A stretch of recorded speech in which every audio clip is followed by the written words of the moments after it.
All right, what's happening? This is Jerry here at Wealth Dynamics. I want to give you a quick treat today. I found this video, and you guys are going to see this on the screen here. This is from 2015, and this is a video that I did on, at the time, what I was considering the 2 worst financial investments, okay? So in this video, I actually want to prove to you why I was wrong. This was back when I was a Dave Ramsey guy. This was back when I was selling mutual funds and 401ks and term life insurance. And so I'm actually going to rebuttal myself with a little bit of trolling, just for your own enjoyment and mine as well. And this is what we're going to hit today. So be sure you buckle in. This is a little bit long. I think this is a 15-minute video. We might get another 10 or 15 minutes of me rebuttaling, but be sure to sit back, enjoy this. I'm excited for it, just probably as much as you are, maybe a little bit more.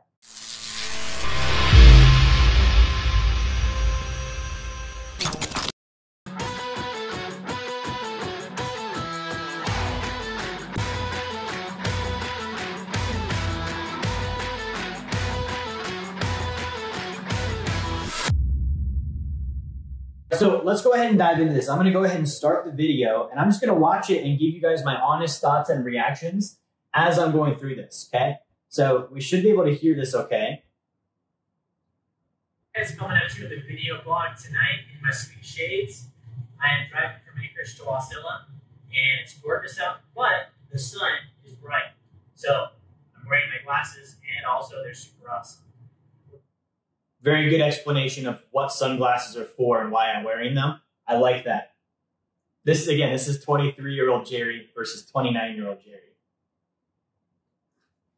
I'll talk to you guys about what are the top 2 initial investments you can make. What did I say? I said get debt free, and I said start some kind of part-time business and turn it into a full-time gig and start living out your dreams and becoming wealthy and financially independent.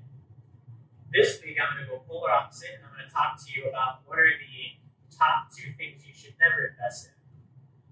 Now, I'm just going to go ahead and preface this by saying these are both 2 very controversial items, and so I'm going to tell you the same thing I always tell you. Sometimes my videos are controversial, but I don't care.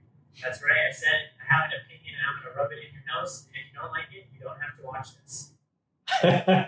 I love that. 23 years old, that was my mindset. Let's see what else I have to say here. And so I'm going to tell you the same thing I always tell you. Sometimes my videos are controversial, but I don't care. That's right, I said I have an opinion, and I'm going to rub it in your nose, and if you don't like it, you don't have to watch this. But for those that do want to learn about how to look at finances in an unbiased way, not from a salesman, from an advisor, and get the real facts, I'm going to go ahead and spit this out for you. Now, I'm going to start with the number 2, because I feel like that's a little bit less of an explanation because I've covered it before. And so on our list of things to never invest in, coming in spot number 2 is gold, or any sort of bullion, really. Silver, rubies, whatever it is. Precious metals. I just call it rubies bullion. Rubies are not bullion. Rubies are a gem. Bullion is a precious metal, which is gold or silver. We've covered it before. And so on our list of things to never invest in, coming in spot number 2 is gold, or any sort of bullion, really. Silver, rubies, whatever it is. Precious metals. And the reason being, and I won't go too in depth on this because I've done it before countless times, and I don't feel like I need to do it again. You guys can look at some of my previous videos or give me a phone call and say, hey, Jared, what's up with that opinion of yours about gold? But historically, gold has a terrible track record as an investment. Really, it's not even good as inflation protection because right now gold is down 40% since 2011. So I want to stop right there. So gold, this is one of the topics that I'm covering. I said gold has a terrible track record as an investment. Did you know, and I didn't know this back then when I made this video, but did you know that since 1971, when gold became legal to own again, it's actually averaged about an 8% compounding annual growth rate. It's actually outpaced the Dow Jones Industrial Average, which some of the mutual funds that I was selling in this video were indexes of that. They were trying to compete with the Dow Jones. They were trying to compete with the S&P. So while I'm sitting here saying gold is a terrible investment, I'm overlooking the fact that gold actually outperformed the stock market, the very thing that I'm about to tell you should invest in. Good. And if you're trying to hedge against inflation, there's better ways to do it than lose 40% of your investment. basically gold is a fear-based investment. There's no numbers to back up the rate of return. It's expensive. That's nonsense. I just said that there's no numbers to back up your rate of return on gold. Now, I want you to realize where I was coming from. This was, again, at the time I was a Dave Ramsey financial advisor. I was selling mutual funds. I could sell mutual funds, I think, that owned gold or indexed gold, but I couldn't actually sell gold and silver, and I didn't own any gold and silver. I didn't understand the difference at this time in my life between currency and money. And so a lot of the statements that I'm making are literally things that I'm regurgitating from Dave Ramsey or old sales managers. Now, in the video, granted, I'm driving. I look a little bit scruffy. You know, my vocabulary is not very refined. You know, I might be a little bit politically correct in some of these spots, but it's not a bad sounding video, right? There's probably influencers today that are, you know, age 22, age 23, like I was, that sound a lot better than I did. But I will point out that even though I had no idea what the hell I was talking about, I had no actual data to base my opinions on, I sure sound like I know what I'm talking about. There's probably people that watched this video, unfortunately, in 2015, that as a result of it decided not to own gold. When people think the world's going to end, and it falls, and it's cheap when people don't think the world is going to end. And so because of that, I don't think gold is a great investment at all. I don't think it's great for anything except for putting on things to make it look cool, such as rings, and if you're a rapper, your grills, or if you're Flavor Flav, a chain around your neck that holds a clock. I can't believe I just said that. So, in case you missed it, I just told everyone in this video that the only reason to own gold is if you're a rapper and you want to put it on your grills, or if you're Flavor Flav and you need a gold chain around your neck to hold a clock. Ridiculous. That's hilarious to me. And I probably wouldn't say that again today. Like this is definitely prior to some of the stuff that we've had happen in 2020. And this was in 2015, right? So the other thing that I missed though is that that's not the only use of gold. Okay. If you look at gold and you look at who owns gold, right now the number one holder of gold in the entire world is actually the United States Central Bank, the U.S. Federal Reserve. And so they're not putting on grills and they're not wearing gold chains around their necks like Flavor Flav. They're keeping it as a tier one asset, a reserve, and they actually value it in you know what they're holding as a reserve, just right up there with U.S. Treasuries and in some cases above, right? So again, like, this sounds cool. It sounds funny. It's something at the time that I thought was, you know, probably the smart idea, the right thing to say. But the reality is this is not true. It's not actually based on stats. My second big on what should never be invested into. My number one spot, and go ahead and give you a drum roll. I don't know if you can hear that, but drum roll now. Whole life insurance is the number one worst thing you could possibly invest in. It's on a long list of ridiculous things. All right, so when I saw this video, and this is the reason why I decided to do a rebuttal, is when I am in this video talking and discussing these options. As you know now, whole life insurance is one of the number one things that I own, right? It's one of the number one places I put my money. Gold, also one of the number one places that I put my money. And so it's funny to me that if you fast forward, you know, 6 years after this, you know, this is an area that I'm not only, you know, heavily invested in, but it's actually one of the number one things that I put money into in the first place. Right? So a lot has changed. I'm going to go into, as I rebuttal myself, a lot has changed in my opinion, my knowledge. And so at the time I made this video, some of the stuff that I say is completely off base. Some of it's true, but it's only true in a certain scenario or a certain situation. I'm going to go into what that looks like as I rebuttal myself here. Advantage of the middle and lower class, along with car leases, timeshares, and credit cards, and fast food. Now, that's right, I just compared whole life insurance to fast food and credit cards. Let me go ahead and dive into this.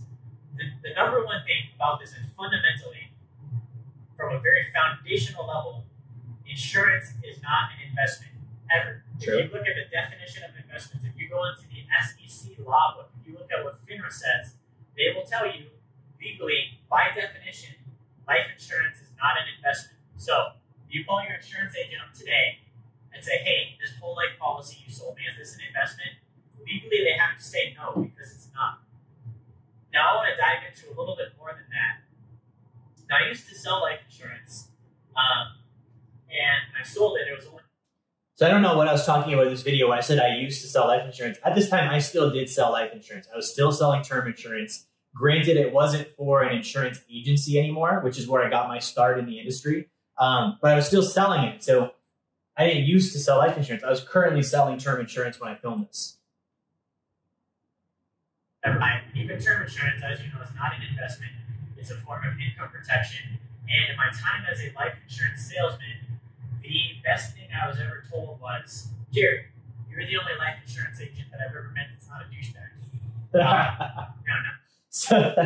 No. So this is actually true. I went on an appointment one time. I remember sitting with the family, and they had worked with some guy who was a managing partner at New York Life, and he was trying to hard sell them. Right, this was out in the country. Like we were, small towns, small families, like living below your means was a big thing for them. And so when this life insurance agent pulled up to their house in his Cadillac and his 3-piece suit, trying to sell them on expensive life insurance policies with New York Life, their opinion was he was a douchebag. And so when I sat down and I sold them a really cheap term policy, I remember the family telling me, hey, you're the first insurance guy we met with that wasn't a douchebag.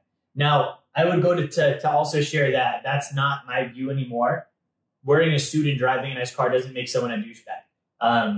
Selling the wrong product definitely does. Ripping families off definitely does. Sharing information that is outdated or maybe based on no sort of real factual, basis or foundation, that also makes you a douchebag.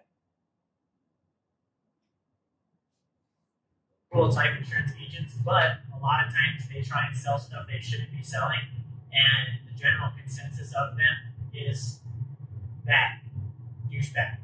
I know some that aren't. I know some that are great people. That doesn't mean all of them are doing terrible things. It just means a good portion of them are, and they need to stop. And you guys need to be educated as consumers about what are your options and what should you be doing with your money, as well as what should you not be doing with your money. So I'm going to go ahead and dive into this.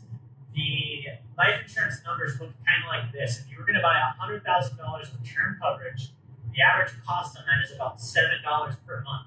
Now, with the whole life insurance, if you're buying that same $100,000 of coverage, the average cost you're going to see is right around $298 per month. For the same thing, $100,000, $298 or $7. You tell me which one you buy. All right?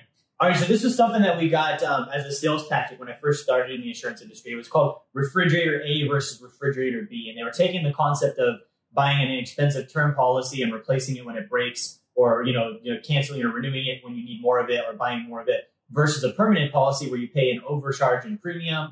And obviously these were whole life policies that were not designed as a sacred account. But the idea was, would you rather overpay for the refrigerator and get nothing out of it, or would you rather buy the cheap one, invest the difference, and then buy another one when you need it? And so when you just compare, would you rather buy $100,000 worth of death benefit for $7 a month or $298 a month? That definitely makes it sound like the $7 a month plan is better, but this isn't going into all the detail. And so, there's on the whole life policy, if it's designed correctly, it's actually free. So the real question I should have been asking had I been educated was, would you rather spend $7 a month for $100,000 worth of death benefit that you only have a 2% chance of using because it's going to expire before you ever die and you'll get nothing from it? Or would you rather invest $298 per month in a sacred account that's going to grow and pay for itself, and ultimately the cost of insurance is free because the cash value outgrows any contributions I ever put into it? See, then it's a totally different question, but I wasn't thinking about that because I didn't know that at this time. All that happens with whole life insurance, there's a lot that goes into it. Obviously, it's permanent, whereas term is not permanent, it's temporary. But the fact is if you're paying off your debt and you're saving money, you don't need life insurance your whole life. Because if you die, what would you rather have, $1 million in cash or $1 million in life insurance? I take the cash 100% of the time because all right, this is the first point I'm going to correct myself on. I said, if you die, would you rather have $1 million in cash or $1 million in life insurance? In the video here, I said I'd rather have $1 million in cash. Right? This is 23-year-old Jerry. 29-year-old Jerry would rather have $1 million in life insurance. And the reason why is life insurance is tax-free. Okay, so if I die and I have $1 million in cash or investments and it's growing and I've made money on it, that's going to be a taxable event, right? Like if I have enough and I don't have my estate plan set up, like I don't want to have cash. I want to have tax-free life insurance. I don't want to have to worry about creditors or the IRS or estate taxes or probate or any of these legal fees that happen when someone passes away. With life insurance, it's tax-free. It's direct beneficiary, meaning when I die, my beneficiaries get $1 million. They don't pay any taxes on it. It doesn't go through probate. There's no attorney fees because it's direct to beneficiary. Now, the other reason why I would rather have $1 million in life insurance is because while I'm living, I can borrow against that life insurance and I can work the arbitrage spread on what I'm earning on a life insurance policy right? So my cash value on average is going to grow at a 3 to 5% annual rate, tax-free. I can borrow at a 1 to 3% interest cost, still be earning the 3 to 5, and then go invest that in private lending and other real estate and investment opportunities. So I can actually double dip with my money while I'm living. And then when I die and pass away, I've got all the assets that I've acquired, but now I also have my death benefit that pans out. It passes to my beneficiary tax-free. If I do term insurance, I can't use any of that while I'm living because it's just death benefit. Sure, it was really cheap, but usually when you don't get anything, it should be cheap, right? The second thing is, if I have $1 million in cash, I can't arbitrage with the cash. I can't borrow against my cash, earn a greater rate of return than what it costs, and then simultaneously put the money in real estate. Sure, I could stick it in a CD with a bank and borrow against it, but it's going to cost me more than I earn, and it's going to be a negative spread, right? So this was stuff that I hadn't learned about. It would probably be, let's see, this was 2015. It would be probably another year, maybe 2 or 3 years before I ever learned about the concept of borrowing against life insurance and earning that positive arbitrage spread. Insurance. I put it in my Roth IRA. It's tax-free, just like my life insurance. And basically, if it's not over the, I guess, $5.6 million estate tax for it, then there's no estate taxes on it either. So if it's just cash, you're not going to get hit with estate taxes either. Now, I won't try and bunny trail too much on this. I'm going to go ahead and break down the investment component. There are a couple of rules that go into this. So let's look at that $298 a month you're investing into your whole life insurance. Now, for the first 2 to 3 years, you are going to see a zero balance in your investment account, otherwise known as your cash value. All right, so if I put $298. All right, another thing I want to point out. So at the beginning of the video, I said life insurance is not an investment, right? And I made sure you guys knew that, but then I just called it an investment account, right? And so for me, that might be a small slip up. Now, when I look at that and when I hear someone else speak about finances, when I hear myself speak about finances, when someone tells you a concept and then directly contradicts the concept, it doesn't mean they're being dishonest, but it does mean they don't fully understand the thing they're talking about, right? Imagine going to a doctor's office and them calling your kidney your pancreas, and they know it's not the same thing. Like, they obviously know the difference between a kidney and a pancreas, but conversationally, they keep mixing it up, right? I wouldn't feel comfortable having that doctor do any sort of surgery on me because they keep mixing those things up. So that's one thing I want to point out. Another thing that I would like to rebuttal here is the idea that if I put the $298 per month that I'm referencing in the video into my life insurance policy, that I'm going to have zero for the first 2 to 3 years. Now, this can be true. There are ways to set up a life insurance policy where if 100% of the premium, the contribution is directed toward the base premium in the whole life insurance contract, then somebody will have zero cash value, usually for 2, 3, maybe even 4 years, right? That's not what we do. Right? So again, in this video, that was the only thing that I knew existed. The only thing I knew about was 100% base contributions. And the reason why is whenever I would see a whole life policy sold by an agent in Alaska, they always sold it that way because they get paid 3 or 4 times more money to do that, right? If they were to design it correctly, they get paid 1/3 of the commission and it's not profitable to do. And so I'd never seen a high early cash value policy. I didn't know they existed yet when I made this video. And so now I would tell myself, hey, there are other ways to design these policies. And so if I put $298 a month into it, I should have 70 to 90% of my cash value liquid and available upfront day one. It should be growing at an annual rate of 3 to 5% tax-free. And then I should be able to do the borrowing at a 1 to 3% total interest cost and arbitrage that money. Now, for the first 2 to 3 years, you are going to see a zero balance in your investment account, otherwise known as your cash value. All right, so if I put $298 in there every single month for the next 3 years, I'm going to see either zero or very close to zero in my accumulation or my cash value. All right. Now, mutual funds have what's called a front-end load. Usually it's 5.75 starting out, and that reduces over the account value growing down to 4.5, 3.5, 2.5, eventually it's zero. A front-end load is the initial fee taken out by the advisor as you invest. So let's compare the front-end load to the commission taken out of your whole life policy. All right. Now, if I sold you a mutual fund and for the first 3 years I kept all of your money, I would be arrested. I would be put in prison. That's illegal. That's not fair to the investor at all. That's very dishonest. It's not right. So why is it okay for your mutual funds to not do that? But then on the other hand, your life insurance can do that and take the first 2 to 3 years of everything put into it. All right, so again, I'm talking about the fees, right? So if I design a whole life insurance contract incorrectly, where 100% of it goes to base premium, then it is very similar to having, a front-end load of 100% for the first 3 years. So I'm on track with that. But again, if I design it correctly, I should have 70 to 90% of my value available right away. Now, that's different than a fee, right? I'm not paying a fee of, the reciprocating 20 to 30% that I never see again. No, the 20 to 30% that's not liquid is actually buying whole life insurance base premium, which is a dividend producing asset. So it's not a fee. And what I'm trying to get across in this video is, hey, if you buy a mutual fund, you pay a 5.75% fee. That's it. 5.75 is cheaper than 100%. But that 5.75% fee in a mutual fund doesn't actually give me anything. It's not buying me shares. It doesn't produce dividends. It has no growth. It's literally the actual commission paid to the broker dealer and to the advisor selling a mutual fund. So in this video, I honestly didn't know what I was talking about. I thought I did, but I'm comparing a real fee, which is literally just a cost. There's nothing else associated with that front end load, versus buying a service or an actual asset of the dividend paying death benefit of a whole life contract.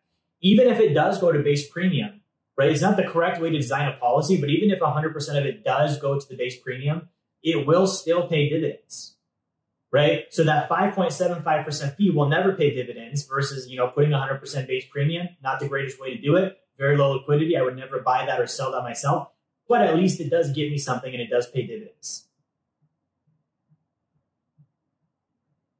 Oops, I think I skipped here. Let me go back to where I was. Now, for the first 2 to 3 years, you are going to see a zero balance in either zero or very low front-end load. Usually it's zero. A front-end load is big. So let's compare for the first 3 years. I invested. I would be put in prison. That's illegal. That's not fair to the investor at all. That's very dishonest. It's not right. So why is it okay for your mutual funds to not do that? But then on the other hand, your life insurance can do that and take the first 2 to 3 years of everything put into it. The reason being is the first 2 to 3 years, all of the money pays the commission to the agent, right?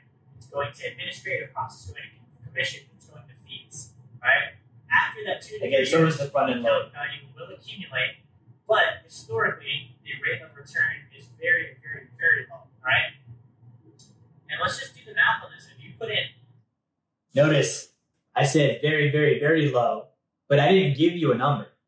Okay, I just told you whole life insurance is a very historically low rate of return, but I didn't tell you what that rate of return was. Similar with gold, right? Beginning of this video, I said gold has a terrible historic rate of return, doesn't keep up with inflation, whereas the real data showed that gold had a compounding annual growth rate of 8% a year, 8 to 10, in recent, 20, 30-year periods. Same thing with life insurance. It's not a terrible rate of return. It's 3 to 5% on an average annual basis, right? Throughout whatever period I'm looking at on a policy. If I annualize that, it's going to be 3 to 5% tax-free. That's not a very, very, very low return. If I take the taxable equivalent of that, that's actually a taxable equivalent of sometimes 7 to 8%. Plus, I'm not factoring in the fact that I can borrow against it at a 1 to 3% cost and stick that same money in a real estate deal that's producing 8 to 12%. Right? So I caught myself on this. I want you guys to think about this too. As you hear people talk about finances, when they give you a claim like that, like, oh, the rate of return is terrible, or maybe, oh, the rate of return is great. If they don't then back it up with stats, it means they don't have them. Because if they did, they would produce it. They would specifically say what the rate of return was rather than describing the rate of return. After that 2 to 3 years, the account value will accumulate, but historically, the rate of return is very, very, very low, right? And let's just do the math on this. If you put in $298 a month for 3 years and it's zero, what was your rate of return? Negative 100%. Right? You lost everything you put into it. Again, after that 2 to 3 years, it will start to accumulate. But again, the rates of return are typically 2 to 3%. Lots of times on the illustration, they're going to show you 5, 6, 7, 8%. Don't look at the illustration, look at the guaranteed rates of return. Yeah. This is kind of true. And I think in this video, I was mixing up whole life insurance and universal life insurance, whether it's variable or indexed. On an illustration, you should always go off of, there's the guaranteed rate, right? And then there's the non-guaranteed rate. You should always look at both. And so in a whole life policy, they're going to guarantee, a guaranteed rate of 4% or 3% or whatever it might be on that contract. And then there's the non-guaranteed rate of the surplus dividend being paid out. And so what I was getting at here is companies will advertise a 6 or 7 or 8% dividend, but that doesn't actually mean that's what you earn. And that's why I tell people, yeah, the dividend might be 6%, but your compounding annual growth rate is closer to 3 to 5. Because when you annualize the return and you account for, when you reinvest the dividends and you buy more premium, the paid up additions costs, like the fees involved, it's going to come out to about 3 to 5%. Now, when you're looking at an illustration, if someone tells you, hey, this thing's going to pump out 8% and that's what I illustrated, call bullshit on them, right? This is what universal life insurance salespeople are notorious for, is they'll sell you universal life. They'll say, hey, the index rider gives you a participation rate of, a 13% cap and it's 100% participation. And if we back test the last 20, 30 years of the market, you would have earned 8%. That's all garbage. That's not true. It's not actually guaranteed to happen again. There's fees involved that they're not telling you about. And so I think that's what I was trying to get at here. But certainly a policy makes more than 2 to 3%. That'd be on a very low end if they didn't pay dividends. And here I'm saying only focus on the guaranteed. Okay. Look at the guaranteed, but realize that a good whole life insurance, a mutual whole life insurance company, has paid dividends since the mid 1850s. Right? So if you look at over the last 150 years, there's companies we work with that for over 150 years in a row, they've paid a dividend every single year. We can't guarantee the dividend, but it's happened 150 years or more in a row. And so we can expect that to continue because we've gone through, the Civil War, the Great Depression, the 50s recession, the tech bubble, the mortgage crisis, 2020, the dividends still flowed. And so you can see, yeah, you need to look at the guarantees and know that that's the worst case scenario, but you also need to look at what actually happens. Typically, the dividend will actually happen, and it's going to take a very bad economic crisis for that to not be the case. Our companies are to at 6, 7, 8%. Don't look at the illustration, look at the guaranteed rates of return. There are companies out there, and I won't name any names, that are guaranteeing numbers like 6, 7, 8%. Those companies are currently being investigated because of the fact that you can't guarantee 8%. If you're in the market, the average return on the market after fees is probably right around 8 or 9%. So if they're earning 8%, they can't guarantee 8% because it's 8% and they're giving them.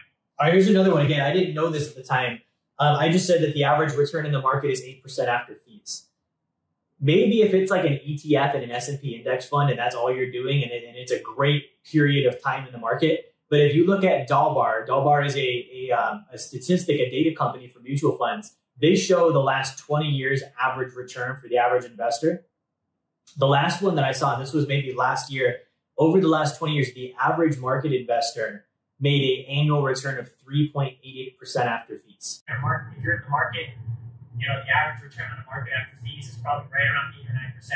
So if they're earning 8%, they can't guarantee 8% because it's 8% and they're giving out that number and there's no spread. They can't make anything off that. And if that's what the market's peaking at, it can't be guaranteed because you can't guarantee the market.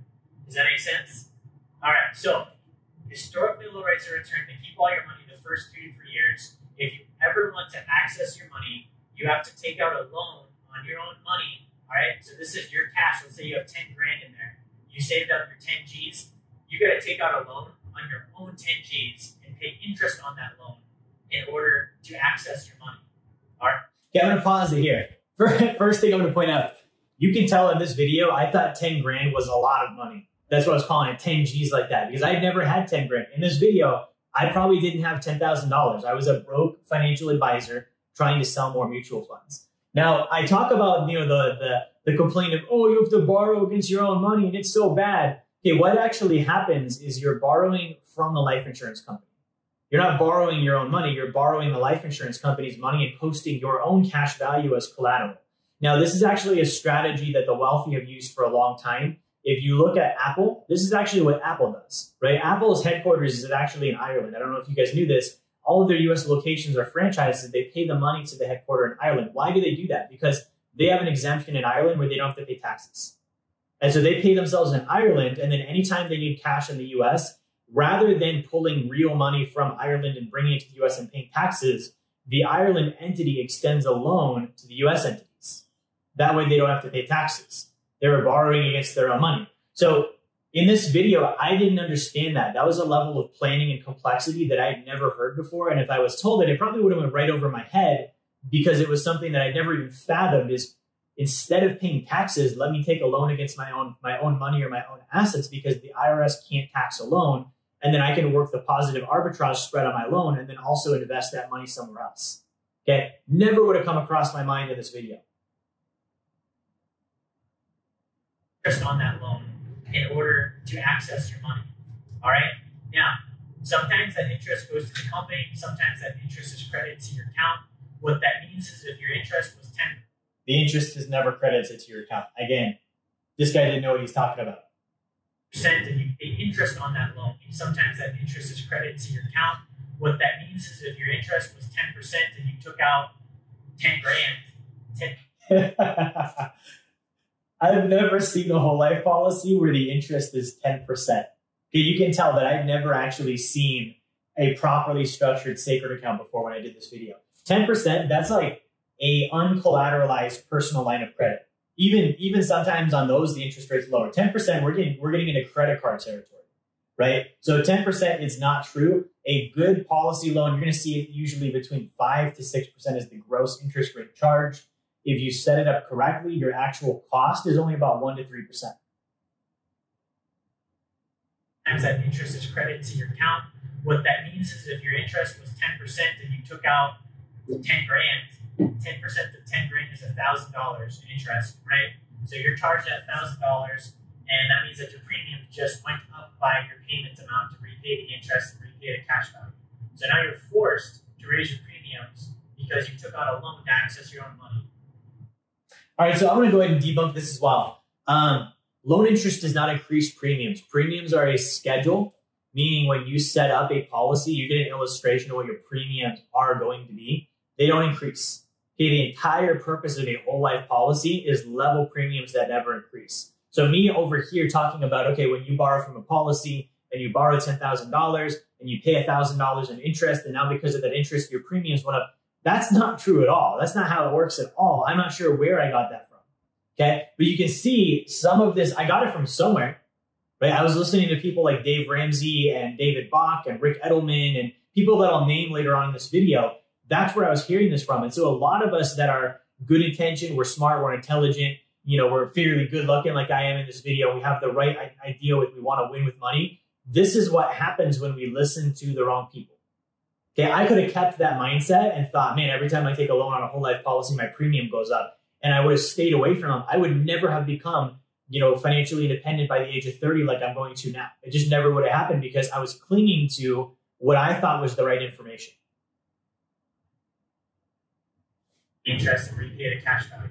So now you're forced to raise your premiums because you took out a loan to access your own money. Now I'm probably losing you guys at this point, and that's kind of my idea with this, is this stuff is confusing. My number 2 rule of investing is never invest in something you don't understand. And so I want to just never invest in something you don't understand. I would actually submit that 23-year-old Jerry didn't understand mutual funds. I had my licenses to sell them, and I was educated on them, and I passed all the tests, and I got great scores, but I didn't actually know what was in them. I didn't know how they worked. I didn't know how the fee structures worked. I didn't understand what actually is a mutual fund. So I'm sitting here telling you, don't invest in whole life insurance because it's confusing and it's hard to understand, but in the same breath, selling a product that at the time, now in hindsight, I know that I didn't understand, right? So here's the truth. Whole life insurance is simple. I'm going to break it down for you. I've done it a couple times, but let me show you one more time. You put in $100, you're going to have 70 to 90% of that $100 available in cash value right away. Your $100 will still grow at a 3 to 5% annual rate of return on an average basis, tax-free as well. You can borrow against the $70 to $90 available in cash value. That's going to cost you 1 to 3% in total interest cost. You can go use that $70 to $90 that you borrowed off your cash value to invest in real estate. That's going to pay you 8 to 12%. End of story. That's simple, right? If I were to try and explain to you right now a mutual fund and how it works and how the underlying holdings work and how the fund managers are selected and how they're compensated and how they pick their stocks and their holdings and what the balance sheets of those companies are, I wouldn't be able to do that even today. I would beg to differ that most advisors, you know, that claim to say they understand this stuff couldn't explain that to you. Okay, they might be able to tell you the pitch, right? What the pitch card says and what their manager taught them to say, but they can't explain to you in simplicity the way that I just did, you know, with whole life insurance and do that with their mutual fund or their ETF or whatever their portfolio allocation would be. It's something you don't understand. And so I want to just emphasize how hard it is to understand how these policies work. All right, so to summarize, first 2 to 3 years, they keep everything. After that, guaranteed rate of return that's very low. It usually doesn't pace with inflation. When the guarantee is high, typically it's being investigated because you can't justify a guarantee that high in the market.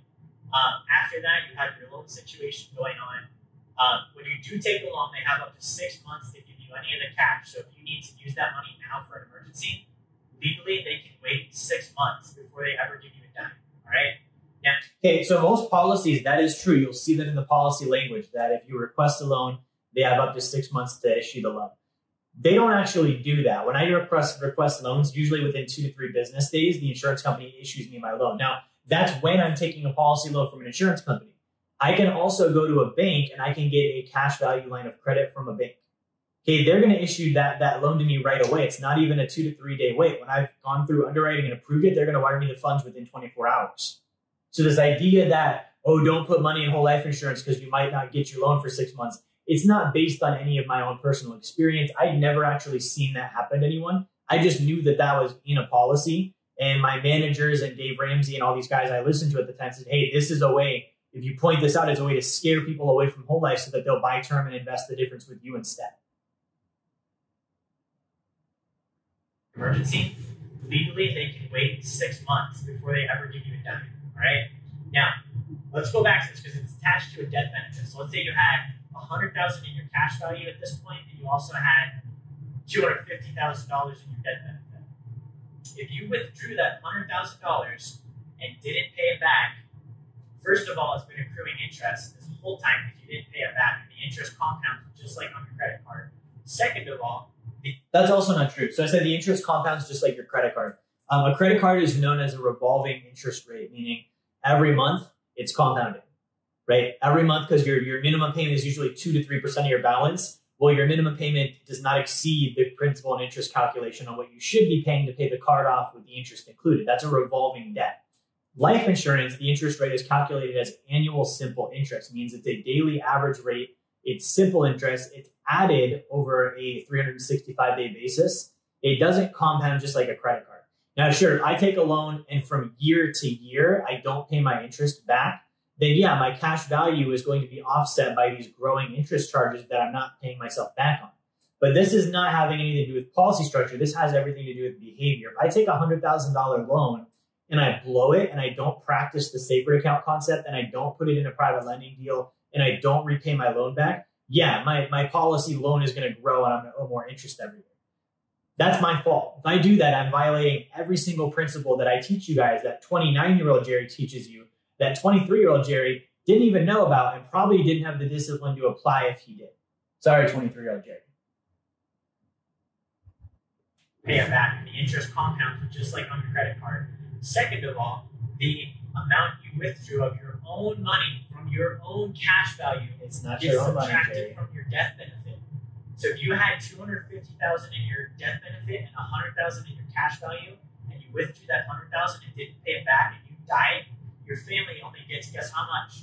$150,000 because they subtracted that from the death benefit. I want to point out how passionate I am here. I'm passionate and also completely wrong. Okay, you can tell in this video as an experienced professional, as an investor, as someone that owns whole life insurance now, I can tell you that, you know, if I design a policy, there's 2 different values that the policy operates on at 2 different times in 2 different circumstances. I have my cash value and I have my death benefit. My cash value is the column that's used when I'm living. Meaning when I'm living, the death benefit doesn't exist. It doesn't mean anything. I can't have it, right? Now, when I'm dead, it goes off of the death benefit value. The cash value doesn't exist and we don't even use it. It's not something I can have. There's no scenario where they exist simultaneously. Okay, and the reason for that is let's say that I sign up for a $250,000 life insurance policy with a whole life company. That $100,000 is called my net surrender value, meaning the insurance company is trying to offer me to buy my policy out early. They're saying, hey, we don't want to have to pay you $250,000 when you die. So we will, we're prepared to, but if you ever want to cancel early, we'll buy you out for $100,000. We'll buy you out of your contract. Okay, because it takes a liability off their books. Now, that exists now as an asset. That's the cash value of my death benefit. When I die, it's the death benefit value. It doesn't have a cash value. It has a death benefit value. When I'm alive, it has a cash value, not a death benefit value. The 2 things don't mix, right? And so if I were to borrow against that cash value, then I would actually be taking a loan against my death benefit, meaning that $250,000, I'm almost advancing myself $100,000 of it while I'm alive. And so when I die, it makes sense that they wouldn't pay me $250,000 when I've borrowed 100 grand from them. I owe the insurance company 100 grand. They're going to subtract that from the death benefit because it's a debt. No different than if I had an outstanding credit card and I didn't have my estate plan in order, my debtors are going to collect on my estate. They're going to take it out of my assets before it goes to my heirs, right? So I had never actually owned a life insurance policy that was a whole life policy. I'd never seen anyone practice the banking concept. I had never paid out a claim. I'd never had any of these things happen, right? And so I'm really speaking out of my ass in this video because I don't actually have any experience to base my opinion off of. Because they subtracted that from the death benefit, which doesn't make sense. It was your money. Why are they subtracting your money? Why are they penalizing your death benefit? You said because you used your own money. How much sense does that make? All right, now let's move on to the next one. This is the one that makes me cringe, all right? Now, because I am a very caring person, I don't want your family to fight over this money if you die. So if you accumulated $1 million in cash value, your family's probably going to squabble over that money. So my solution is if you die, I'm going to keep it. I'm going to pay out the face value of the policy. What that? All right, this is idiotic. This goes back to what I was saying about the cash value and the death benefit. Let's say that I took no loans, right? And my policy death benefit is accumulated to $250,000. I have 100 grand in my cash value, right? When I'm alive, I can have that 100 grand. When I'm dead, I can't, right? But which is more, 100 grand or 250 grand? Right? Like if I die, I don't want the 100 grand. I want the bigger amount. So I'm saying, oh, if I die, they're going to keep my 100,000. Yeah, but they're freaking paying me 250 grand. Which one's more? Okay, you don't get them both. It's not, you have them and they're keeping one of the options. Isn't it? No, one of them exists while the other one doesn't. And if I'm living, the cash value exists. The death benefit doesn't. I can't have it because I'm not dead. When I'm dead, the death benefit exists. The cash value doesn't because I'm dead and I can't take loans. You guys see that? And so here I'm assuming that the 100,000 in cash value is mine and also the 250,000 in death benefits mine, and I should get both of them, but instead I'm only getting one. No, that's not how it works, right? So if I die, they're going to pay me 250 grand. That's more than 100 grand. That's actually better. They're not keeping all of the money. They're paying me exactly what's owed in my contract. Chawasilla, and it's gorgeous out, but the sun is bright. Oh, I reset my video here. So we just looked at emergencies or short term. And you get all of the money. Is it cash value? 100,000 in your cash value, and you withdrew that 100,000 and didn't pay it back, and you died $100 in cash value. Your family's probably going to squabble over that money. So my solution is if you die, I'm going to keep it. I'm going to pay out the face value of the policy. What that means is the death benefit only. All right. So if you had $1 million in your cash value, I'm keeping that if I'm the insurance company. That is what happens on whole life insurance, right? Now, the only time you get all of the money is if you live till the policy expires, which is typically at age 100. And if you're at age 100, what the crap are you going to do with $1 million? Buy more morphine? I mean, you can't use them. Oh man, I can't believe I just said that. Not proud of that statement. But the thing I want to talk about here is, again, I talk about, the only time you get all of the money is when you live till 100 and the policy pays out. That's called an endowment. Endowing means that the policy matures. It's usually 100 or age 121, whichever policy design you have is going to specify that. But even when a policy endows, they're still only paying out the death benefit, right? So I'm totally contradicting myself. I'm saying, oh, these policies are so bad because when you die, you only get the death benefit, not only the cash value, meaning I don't understand the difference between the two. But it's not so bad because when you're 100, they pay out everything. No, when you're 100, they also still just pay out the death benefit, right? The death benefit, usually when a policy endows, means it equals the cash value. It equals the cash value, or it's slightly higher than the cash value, but they pay it out tax-free, right? Because I've hit that attained age of endowment. So in this video, I don't know what an endowment is. I'm over here selling life insurance, telling you why you shouldn't buy it. I don't even know how a basic whole life insurance policy works, right? And it's funny because a endowment comes from a modified endowment contract. And again, that's insurance jargon for structuring a higher cash value policy, where when we do a sacred account, we're walking it up right to the endowment line so that it's an endowment contract, and we're taking one step backward so that it's not. Right? If I would have known that little tiny piece of information, I would have been able to understand the basis of the sacred account. But here, as you can clearly see, I didn't even know what an endowment was. Okay? Not only that, I'm making jokes about morphine and old people, which is not very becoming of a young 23-year-old financial professional. 100, what the crap are you going to do with $1 million? Buy more morphine? I mean, you can't use that money at that point. It's too late. It didn't serve its purpose.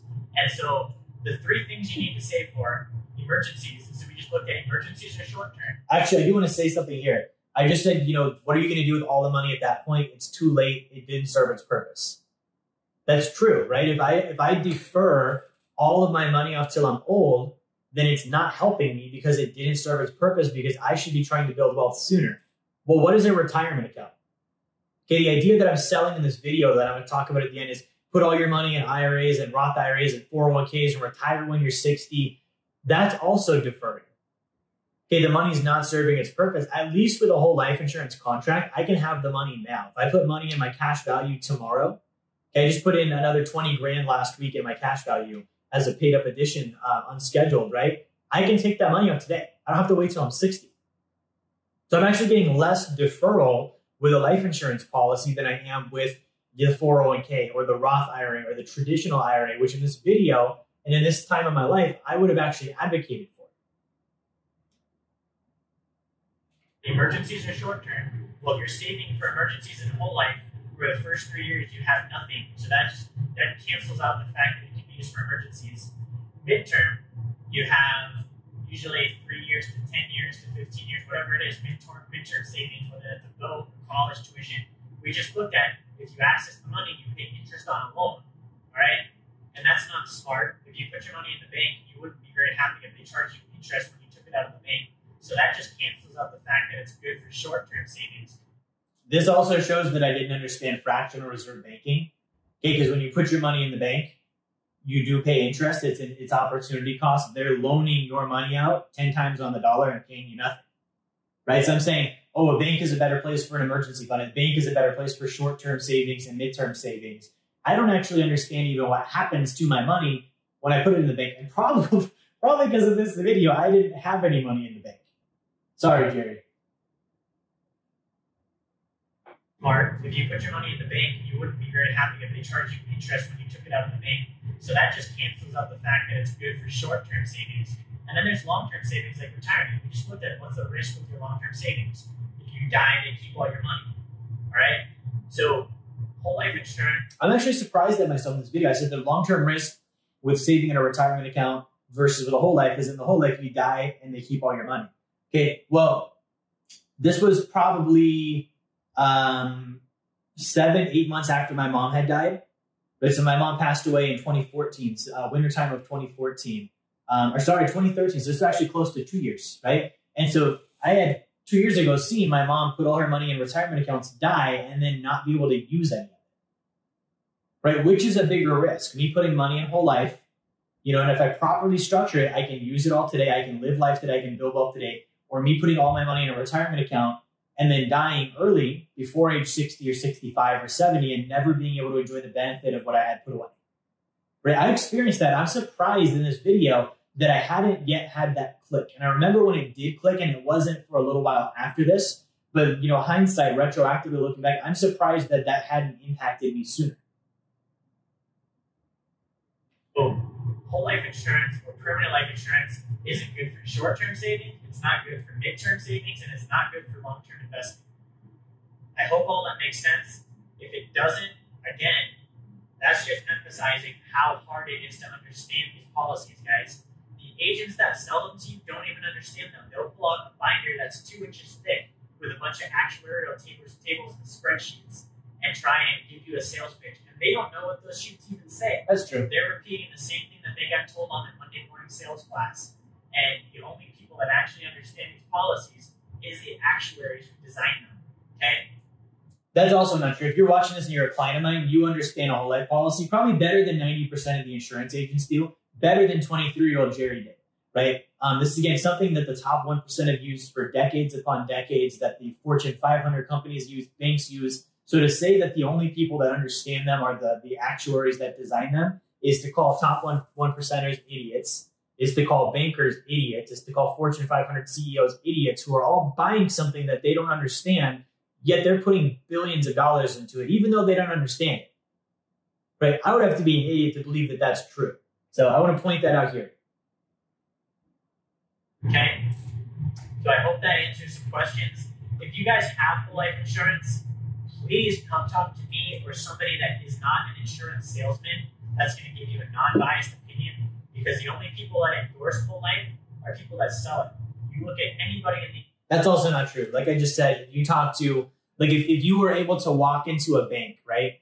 Wells Fargo, Bank of America, JP Morgan Chase, and you were able to talk to their C-suite, which you wouldn't be able to, but let's say you could, and you ask them what they think about whole life insurance, they're going to tell you they think it's an excellent place for reserves. They're going to tell you on average they keep 20% of their tier 1 capital in. Right? What's funny is when I learned about the Sacred account, it wasn't from an insurance salesman. Okay, I had sat down with insurance salesmen in my past that actually did try and show it to me, but I was so ignorant and I thought I knew all the answers that when the insurance salesman did show it to me, I could see past my own ideas and fixed beliefs. It wasn't until somebody that wasn't an insurance salesman sat down, showed me a policy, put the illustration together so that I could see a properly designed policy, that I realized that there's a different way to do whole life, and it wasn't everything I'm describing in this video. Is what I talk about now in this present time as the Sacred account, right? So it's not just insurance salespeople that endorse whole life insurance. Are people that sell it. You look at anybody in the industry that has a financial voice. Stu Zorman, Dave Ramsey, Rick Edelman, all these people that are out there that have not. I just want to say that I'm ashamed that those were the people I looked up to at this point. At this point in my life, Dave Ramsey, Stu Zorman, Rick Edelman. Dave Ramsey, we all know who he is. We don't need to go into detail. Stu Zorman, she's pretty much the same thing as Dave Ramsey, just a female. Rick Edelman is actually a fee-based financial planner. So I'm talking about how these guys are unbiased and how they're objective and they give you the right advice and it's client-focused. Dave Ramsey's just trying to sell more courses to churches. Stu Zorman, she's trying to sell more books and more shows as well. Rick Edelman, he's literally trying to sell you ETFs and mutual funds. That's not unbiased. They all have a bias. And I'm not saying that there's something wrong with having a product and a service. I obviously have one myself. But me saying, only listen to unbiased sources, and then I go list 3 biased sources, doesn't look great. That are out there that have non-biased opinions do not endorse permanent life insurance for anything. Ever. It's not an investment. It's terrible. So if you haven't, please get with somebody that has a non-biased opinion. Cash that sucker out. Roll the money into your IRA. Do it now. All right, one of the dumbest pieces of advice that I just gave here, if you have a whole life insurance policy, cash it out. Okay, well, if you cash it out, like, you're going to lose the future value of that policy. So if you really didn't want one, why not just switch it to paid up so that it doesn't cost any more premiums? It can keep growing. It can keep accruing dividends. You can still borrow against it. If I cash it out, I'm putting myself in a position where I can't get any future growth on that money. If I haven't hit my break even and I cash the policy out, it's never going to break even because I've cashed it out. I don't own any more life insurance, right? So this is a very dumb piece of advice based on what I heard. Again, my sales managers say that, sold term insurance and make commissions off of it. What I heard Dave Ramsey say, who is a endorser of, mutual funds and term life insurance, don't ever cash out a whole life policy. If you have one that you don't want, let's first see, can we structure it more in an effective or efficient way? If we can't, can we roll it over into a better one? And if we can't, can we at least switch it to paid up so that you can get the benefits of it without having to put more money in?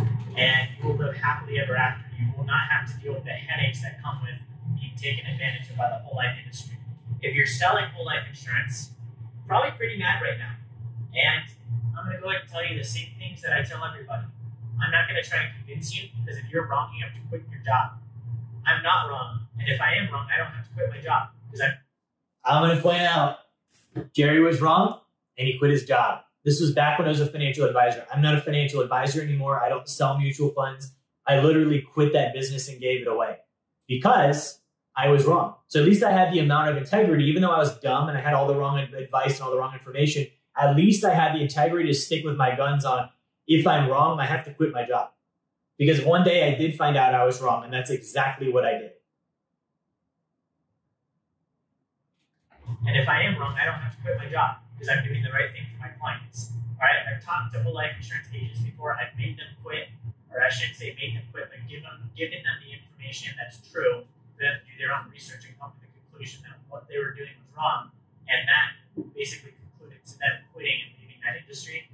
And if you go out there and do your research, non-biased. Don't talk to your sales manager. Go on Google, go on personal finance websites that are not sponsored by insurance agencies, and do your research. It'll come up 10 times up. Oh, the innocent Jerry who thought everything that is not sponsored online must be not sponsored. Everything online is sponsored. If you see an article on a personal finance website, I guarantee they paid a fee to be there. I'm on websites all the time. They're not free. You have to pay a fee to be featured on a website. So if I say, oh, go Google personal finance websites to find out why whole life insurance is a bad idea, they're probably sponsored by Dave Ramsey. They're probably sponsored by Primerica. They're probably sponsored by whatever whole life anti-company that's out there that's peddling buy term and invest the difference. Every single piece of promotion in the world on a public website, unless it belongs to the company publishing it, if it's someone else's website, they are paying to be there, which means it's not non-biased. Sponsored by insurance agencies, and do your research. It'll come up 10 times out of 10. It's the wrong thing to do to put your client into life insurance. All right, this is a super long video. I kind of warned you guys last time. When I get talking about life insurance, I get passionate because this stuff is crap. It's been sold and peddled for decades and decades and decades, and been fought for decades and decades and decades. And the industry just comes out with new products. They do the same thing. They're just called something different, and it's not good for the consumer at all. I'm going to go ahead and end this here before I get in any more trouble. I hope you guys enjoyed it. Leave your comments in the box. If you have any questions, go ahead and inbox me or give me a call. If you're selling this or if you have this, I would love to come sit down with you and have some coffee and just hash this out. And until then, keep it rocking in the free world. I'll see you guys later. Peace. I don't know what that was. That was a very interesting exit from my video. But guys, I wanted to share this today because I came across it in my feed. And I was like, man, this is great because, again, today, primarily the things that I tell people to start with are life insurance and gold. Now, this was a long video. I'm probably going to do some more of these. But what I want to really stress is this was Jerry financially licensed to sell mutual funds and annuities and term insurance and 401ks and IRAs and financial planning. And look how uneducated I was. I can't stress the importance of financial literacy. This was somebody who had passed all the tests and by professional standard and by government regulatory standard was financially literate. And I can show you, just as I did in this video, how many times I was wrong thinking I was right. Okay, every idiot thinks they're not an idiot till they find out they are one. If they ever find out, every bad idea sounds like a good idea till it turns out to be a bad one. And so the moral of the story is, spend time learning this stuff. Continue watching my content. Subscribe if you haven't already. If you're a client and you enjoyed this, go on my feed. If you look, 2015, 2016, that period, you're going to see more videos like this on my Facebook. And so if you would like me to do another rebuttal, troll myself a little bit like I did before, just in this video, let me know. Suggest it. I'd love to do that. Until later, keep it rocking in the free world. Peace. If you're wondering, what does Wealth Dynamics do? How can we actually help you? Number one, if you haven't gotten a copy of my book, Blueprint to Financial Freedom, grab one now. You can get that down in the comments in the video. You can get the link for that. Number two, we do a free course on Fridays on personal finance. Okay, you can also get the link for the description there too. And then finally, if you have a desire to start getting help walking through these different phases toward financial freedom, book a call with my team. Go to our website, set up a call. We're able to help out and answer questions. That's how we can help you. Thank you for watching. Like, share, subscribe. Make sure you turn notifications on, and I will talk to you guys on the next video.